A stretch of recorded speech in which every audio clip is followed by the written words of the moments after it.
Until the midterm. So fasten your seatbelt, everyone. It's going to really go by fast. I mean, it's not that long. And this is no ordinary election. This is an election that could decide what American politics looks like for years to come.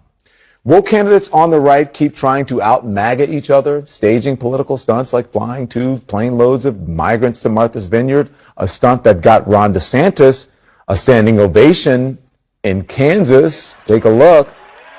There it is. Will Republicans, once thought that they were going to breeze into power in November, face a reckoning with anger over the Supreme Court's conservative majority, courtesy of the former president overturning the right to abortion? And what does all of this tell us about 2024 as Joe Biden keeps his party hanging? Watch. Look, my intention, as I said to begin with, is that I would run again. But it's just an intention. But is it a firm decision that I run again? That remains to be seen. Remember I asked that question to the press secretary and everybody got all bent out of shape? Well, there you go. We're going to dig into all of that coming up. Plus, catastrophic flooding happening now. There's nearly an island-wide power blackout, 1,000 water rescues as Hurricane Fiona batters Puerto Rico 5 years after the devastation of Hurricane Maria. We're live on the ground where some people are telling us this storm is even worse. And then there's a bombshell new development in the crime story that became an obsession for millions of people. A judge vacating the murder conviction of Adnan Syed, the subject of the first season of the Serial podcast, who has maintained he is innocent in the 1999 slaying of his ex-girlfriend, even after more than 20 years behind bars. But that's not the end of the story. More to come on that as well. Plus this.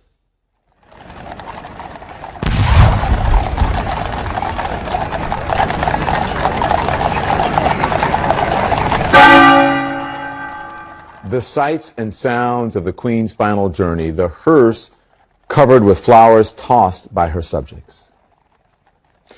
The royal family's moments of private grief in the middle of all the pageantry shared with millions of people around the world. Even the youngest royals, Prince George and Princess Charlotte, mourning the Queen that they knew best as their great-grandmother. Her funeral ending with the sound of the bagpipe.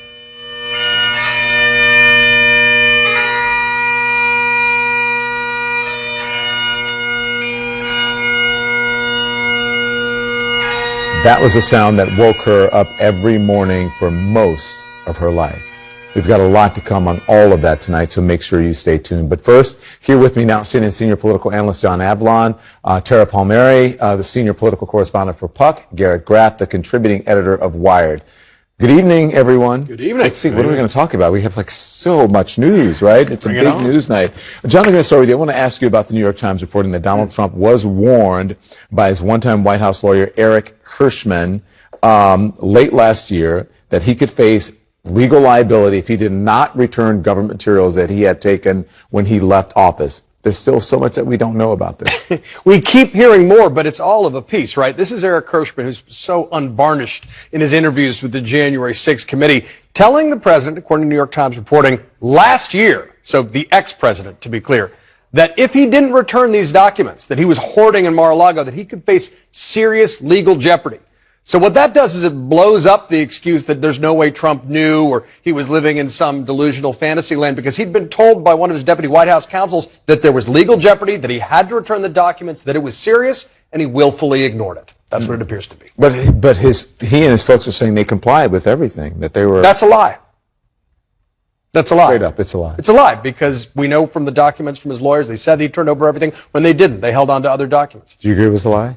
It sounds like they were at least trying to obstruct justice, that they knew that they were asking for some sort of documentation and they weren't willing to hand it over. Whether he believed he had declassified it and he had the right to it, that's another story, but they weren't fully open with what they had. Do you believe it's a lie, Garrett? I do, and I think to Tara's point, one of the things that we also saw happen today, of course, is that Trump is refusing to comply with the questions from the special master in the email investigation, or in the document investigation. And what's interesting about that is that one of the things that he is refusing to answer is whether he actually declassified the documents and thus they would have been his to hold on to.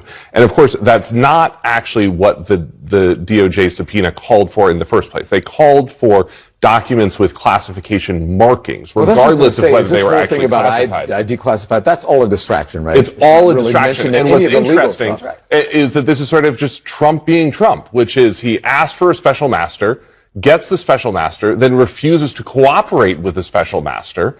And that it's, one of the oddities of this, we talk about this 50 days out from the midterms, is that it's going to be thanks to Donald Trump and Donald Trump alone that we talk about this every day between now and the midterms. Well, I'm going to talk about that. I just want to give folks an idea. This is according to the Times. Not long after the conversation, Trump returned 15 boxes, including 184 classified documents in January, but he still held onto a lot, including the documents with the highest security classification. So I want to say that. But we're going to be talking about this a lot. Here's my question. We are 50 days out until Election Day. Republicans want to talk about what? Immigration, inflation. Democrats want to talk about the Roe decision. So much is at stake here. And then the outcome could really determine what the country faces over the next few years. How do you see it, Tara? I think that they are running two different campaigns right now. I think which one is going to work? Which one is more effective? Exactly. That's the question. It's a matter, I think, of geography and location. I think if you're living on the border, immigration may trump the economy to you. No pun intended. Right. And, and immigration is a huge issue for people living on the border. Economy, obviously, is a pocketbook issue that goes across the globe. But also, I think if you're a woman, you may be more concerned about the Roe issue.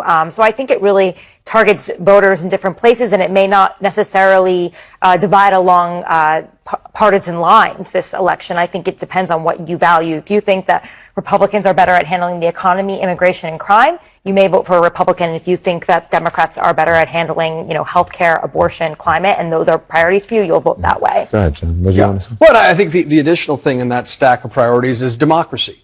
Typically democracy isn't on the ballot in a way that people are saying it's one of the things that's motivating their vote. Look, typically the pendulum swing of a midterm election is going to swing to the opposition party. Everybody knows that. That's the way the gravitational pull works. But by Donald Trump reinserting himself into our politics, it's Mitch McConnell's worst nightmare, because he makes it not a referendum on the Biden administration, but a choice election between, Democrats and Donald Trump. And so while Republicans absolutely will get energy from immigration, crime, inflation, Democrats have the overreach of Roe.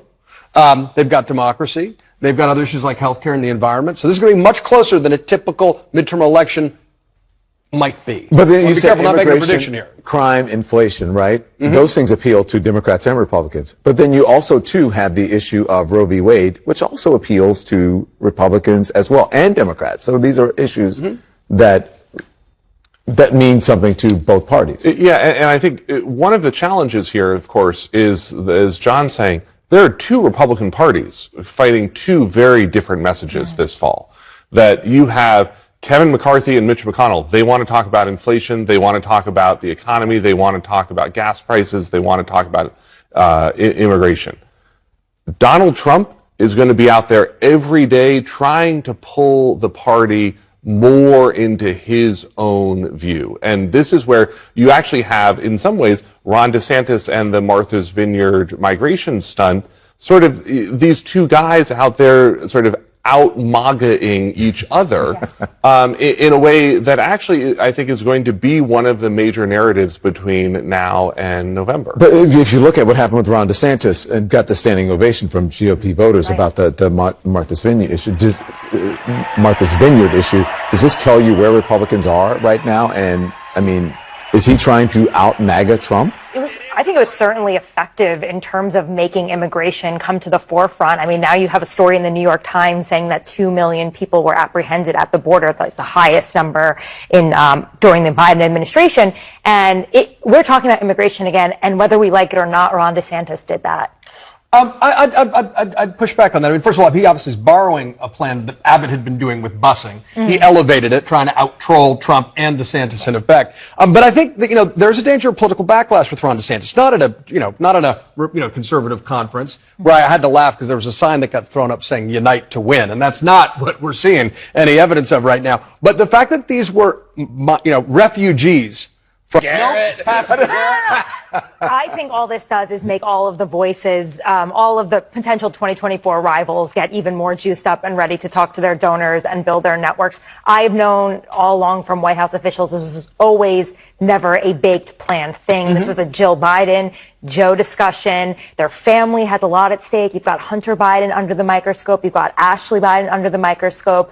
He would be 87 at the end of his term. There are a lot of different factors. At the end of the second term, he would be. Right, but still, you have to run for a whole term. And I think this was never a baked, foregone conclusion. He was always going to be taking his time on this, just like he did right before he decided in 2015 that he wasn't going to run because of the death of his son. His family has always been a really big part of this. Yeah, and I think that Tara's exactly right there, which is, I think that we prescribe to him sort of a political cynicism that is actually just really sort of Joe Biden being Joe Biden. And in 2016, in that election, he made a very, very personal decision not to run because he just didn't feel that his heart was in it.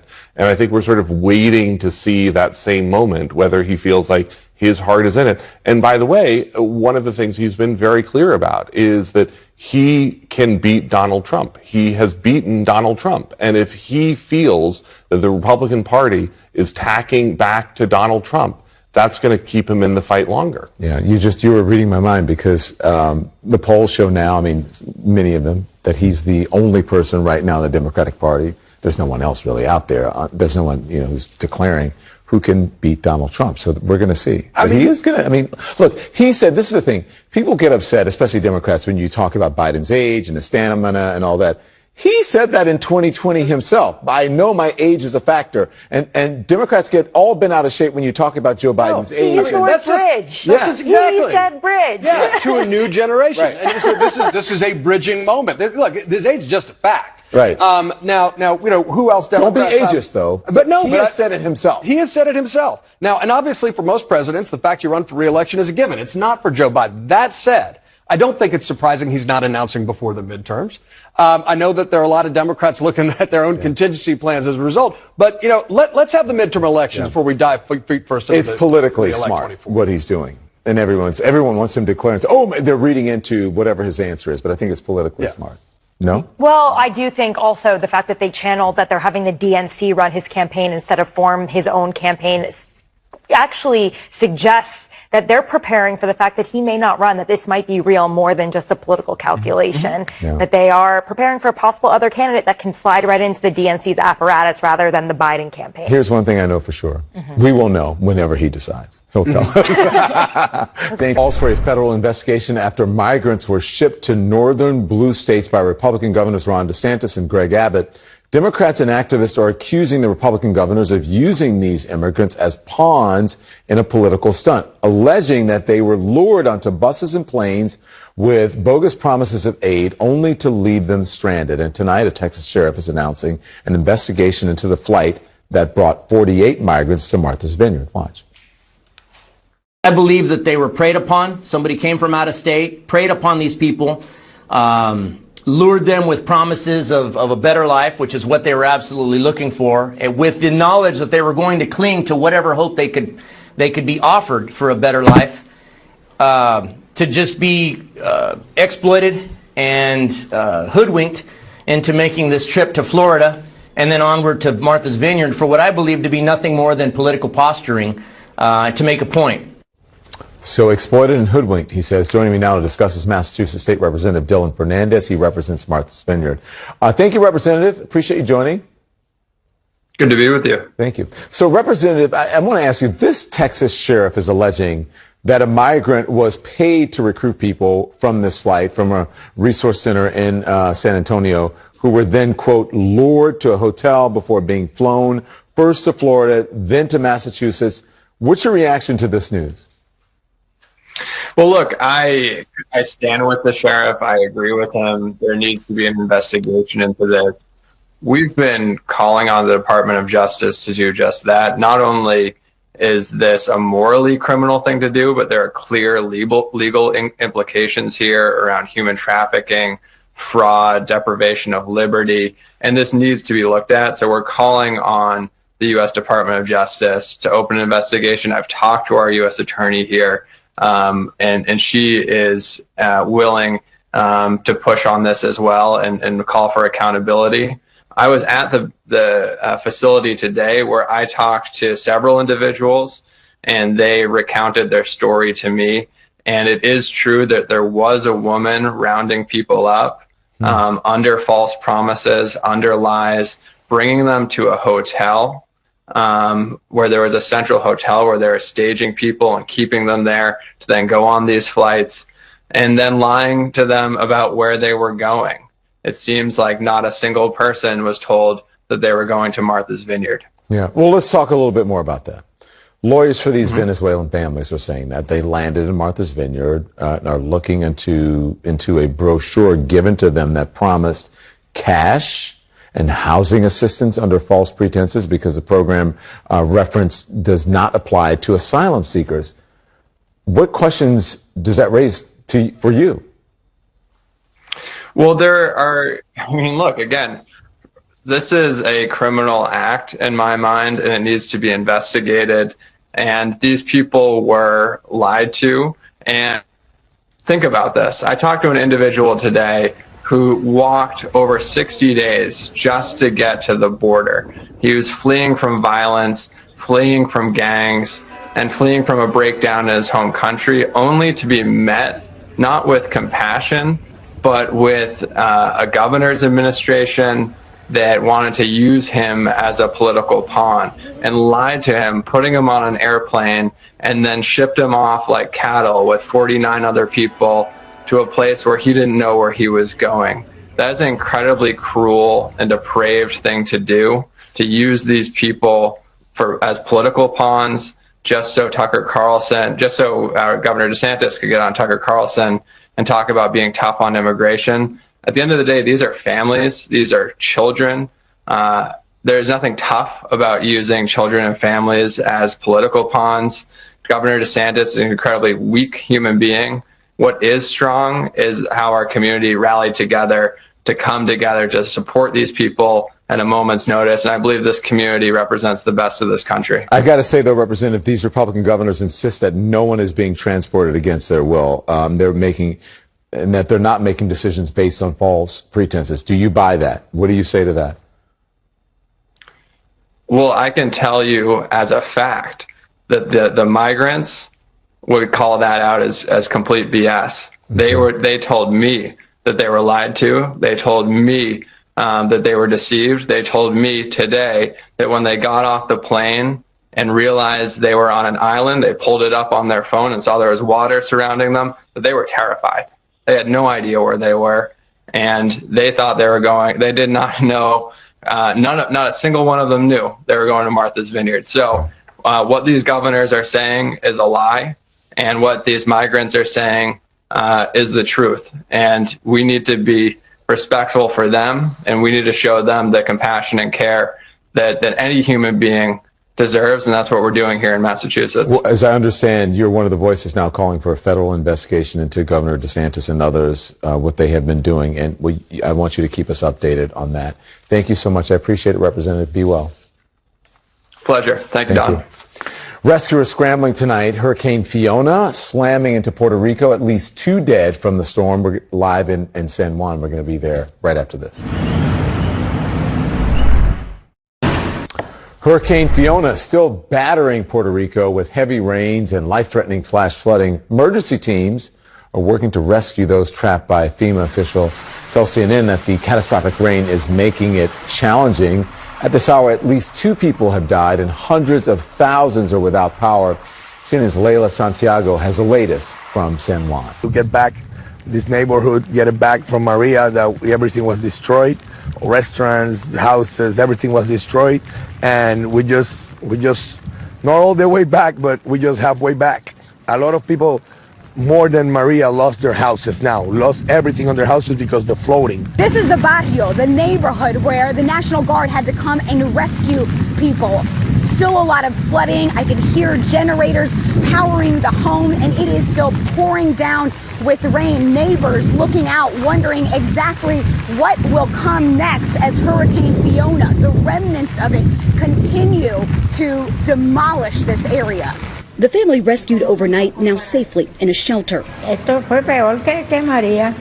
She says this was worse than Maria. El efecto de la lluvia. She's pointing out that they've already been underwater for 24 hours and the rain is still coming down. So she's concerned about the 2,500 families that she says are impacted by this. 300 responders on the ground from FEMA working hand in glove with the Commonwealth and their emergency management structure.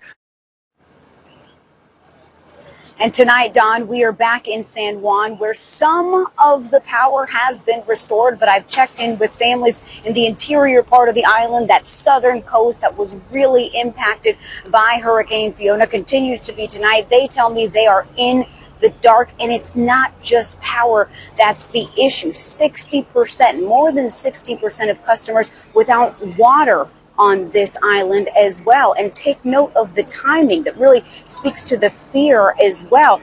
Tomorrow will mark 5 years to the date that Hurricane Maria just demolished this island. And so for that reason, you can understand why there is anxiety and sort of fear from folks who don't want to go months and months again without power. From the government perspective, they say they're still not sure exactly how long it will take. It could take days, but no one really can guarantee anything, Don. Wow. Layla, thank you so much. I appreciate it. Be safe.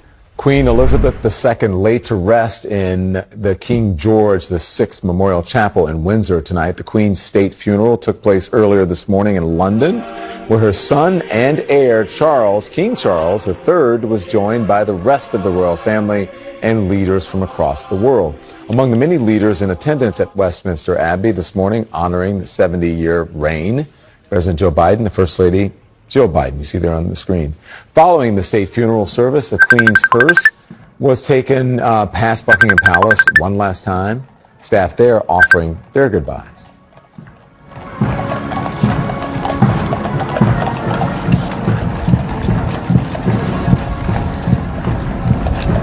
Today's ceremonies offered really an intimate and personal look at the royal family on one of their saddest days. A new king, visibly emotional. William, the Prince of Wales, and Harry, the Duke of Sussex, seen side by side once again. And the Queen's great-grandchildren, Prince George and Princess Charlotte, both in attendance. George is now second in line to the throne after his father, waiting patiently outside Windsor Castle for the Queen's coffin, her beloved corgis, Sandy and Mick. Look at those little cuties. Adorable. Also waiting, the Queen's favorite horse, Emma. Thousands lined the long walk at the entrance to Windsor Castle. It was the last chance for the public to see the Queen before the intimate committal service at St. George's Chapel. Me now, Karen Pierce. She's a UK ambassador to the U.S. Ambassador, I should say, excuse me. Good evening to you. Sorry for your loss. Thank you very much. How are you? You're visibly moved. No, I was. This is really interesting. So throughout the week, it's been possible to hold it together for various public representational reasons. And even this morning, we had an event at the embassy watching the funeral, and even then. But tonight, I've been at a dinner which unexpectedly had a tribute to the Queen. You have very kindly had a tribute to the Queen. And I think the unexpected nature of that just brings home in how many contexts people remember her. So thank you for your tribute. Oh, thank you. Did it hit you unexpectedly? Because you're visibly... Well, I knew I'd be moved, but I could kind of steel myself. Yeah. But the unexpected side, I was Her Majesty's ambassador. I am incredibly proud to have served her. I'm now His Majesty's ambassador, and I will give him all my devotion and duty. What is today's ceremony? What does it say about, to say goodbye to the Queen, what does it say about you, to you, and the UK? What does it mean? I think there's an enormous, as your commentary has shown, enormous historic and historical element to this. Some of the ceremonies go back to the 11th and 13th centuries. Some of the costumes go back to that period. And I think what you see in that is the whole panoply of what the United Kingdom has become for a millennium. And I think that's quite an unusual thing to be able to see, and very moving in and of itself. I think it was the state paying tribute to the Queen, but also its people. It's the heroic on the one side and the human on the other. What was all the people? I mean, they were lined up in. It was amazing, and they threw flowers. They threw flowers at the coffin, but also the number of Americans who have come to the embassy here in Washington, from the president down, to pay tributes, to leave flowers, to leave these messages. People talk about the special relationship. Actually, they should have been there to see some of these ordinary people leaving their own tributes. We're incredibly grateful, and it's very moving. Most of the world, especially Americans, we think of like Buckingham Palace, right? The Queen lived. Windsor was really special to her, and at Windsor today we saw the emotional passing of the crown. Across the world, 56 nations. He was chosen to succeed the Queen as head of the Commonwealth a few years ago. I think that's very important. As many people have said, he has been king in waiting for a while. This means he's very knowledgeable about world affairs. I've had the pleasure of talking to him about the Balkans and about Afghanistan. He's very good with world leaders, and he's very good at going to the heart of the matter. He has a number of issues like climate, which he's passionately interested in. Well, let me ask you this, because you've got a new prime minister, you have a new king. This is I don't know if it's tumultuous, but it's an unprecedented transition. Totally unprecedented. What's your message? Give us your message. Oh, it's not for me. I take instruction from them. I don't give them messages. But I think it's interesting, as you say. What do you want the world to know about this? This is a new era for Britain. It's not just Britain. You know, the Queen has been on the throne for 7 decades. She has come to define as a constant the post-Second World War era, in all its good and all its bad. As countries changed from the past to the future, she has been there. And now I think everybody feels, all those world leaders at Westminster Abbey feel, we are in a new era. King Charles III is a symbol of that. As you say, we have Liz Truss, the new Prime Minister. I think they will help each other. They will see each other every week. There are enormous challenges facing all countries, not just Britain, in this part of the 21st century, whether they're climate or migration or energy. They will help each other deal with those. And I think coming to power for both of them at the same time will bond them in a way. I think you're absolutely right about that. Thank you. You're visibly moved. I'm so sorry for your loss. Kind. No, that's very nice to hear.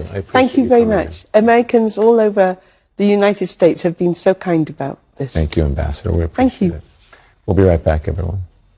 Yeah, serving a life sentence after being convicted more than 20 years ago of murdering his high school ex-girlfriend, Hae-Min Lee, is out of prison for now. His case was propelled into national attention through the hit podcast Serial and later an HBO series. But today, a Baltimore judge approving a motion to vacate Syed's conviction and releasing him under home detention. And as CNN's Alexandra Field reports, prosecutors now face a choice of whether to drop the charges or retry the case. Free from prison after 23 years behind bars, a crowd swarmed Adnan Syed outside a Baltimore circuit court moments after a judge vacated the murder conviction against him. Syed didn't stop to speak, whisked away in a car, and ordered to wear an electronic ankle bracelet until the state decides whether to pursue a new trial against him or drop all charges in the death of Hae-Min Lee, his ex-girlfriend, a high school student strangled to death in 1999. Her body was discovered weeks later. We're not yet declaring Adnan Syed is innocent, but we are declaring that in the interest of fairness and justice, he is entitled to a new trial. Syed has maintained his innocence since he was convicted in 2000.